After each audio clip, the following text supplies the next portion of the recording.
Hello, welcome to the European Open briefing for Tuesday, June the 12th. I'm Rafi Barajan, currency analyst, and we're going to be taking a look at what's happening in the currency markets today.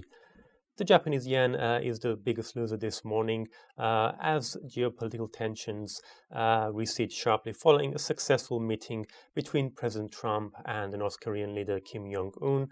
The dollar has risen to 3-week highs against the yen as the Fed begins its two-day monetary policy meeting later today.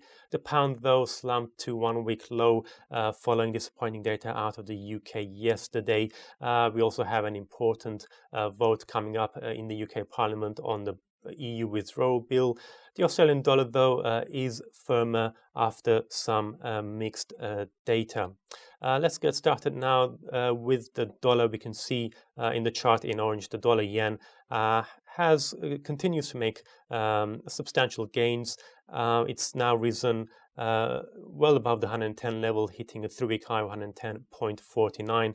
The dollar index is also moving upwards. It's risen to a 1-week high of 93.89.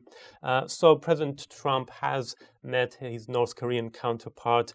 The two leaders signed a comprehensive agreement promising to work on improving relations between the two countries as well as improving security on the Korean Peninsula. Kim Jong-un has pledged to work towards complete denuclearization of the Korean Peninsula. So all of that has had a positive impact on risk sentiment. Gold, though, hasn't seen much movement. It's only marginally lower at $1,297.50 an ounce.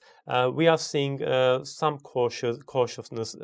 We do have central bank meetings coming up. We've got the Fed announcement tomorrow, the ECB on Thursday, and the Bank of Japan on Friday. The Fed tomorrow is expected to announce a rate increase and may signal a faster pace of rate hikes for the rest of the year.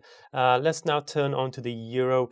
We did see a bit of a lift yesterday, but it was still unable to beat last week's 3-week high of 1.1840 against the US dollar. So yesterday we heard some comments from the new Italian economy minister who said that the new anti-establishment government was committed to staying inside the Eurozone as well as to cutting the country's debt level. We saw Italian government bond yields falling sharply after that and Italian stocks jumping. But in terms of the impact on the broader market, it was fairly muted. We're seeing many investors not taking any positions before the ECB policy announcement on Thursday.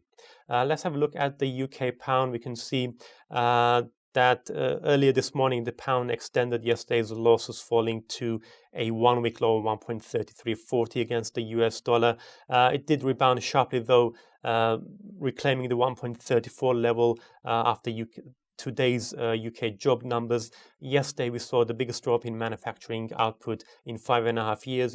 Overall industrial output as well as the trade balance also came in sharply below expectations. But in terms of today's employment report, we saw strong jobs gains in the 3 months to April. And although wage growth did slow during the same period, investors were happy about the overall big jump in employment, taking the pound sharply higher.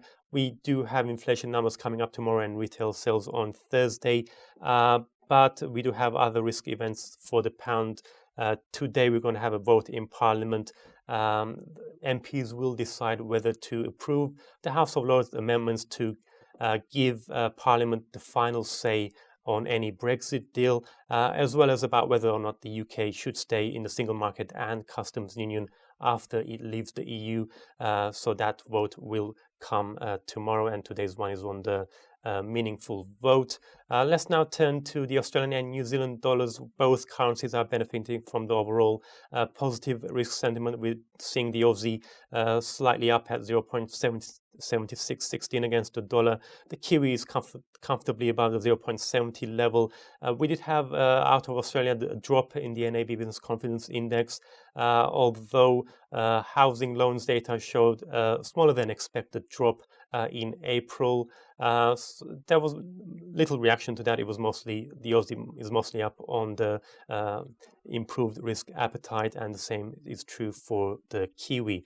Looking at today's economic calendar, we can see we did have quite a bit of data out already. Focus shortly will be on the German ZEW Economic Sentiment Index, and we do have USD inflation numbers coming up. That's it from me. Thank you very much for watching, and have a great day.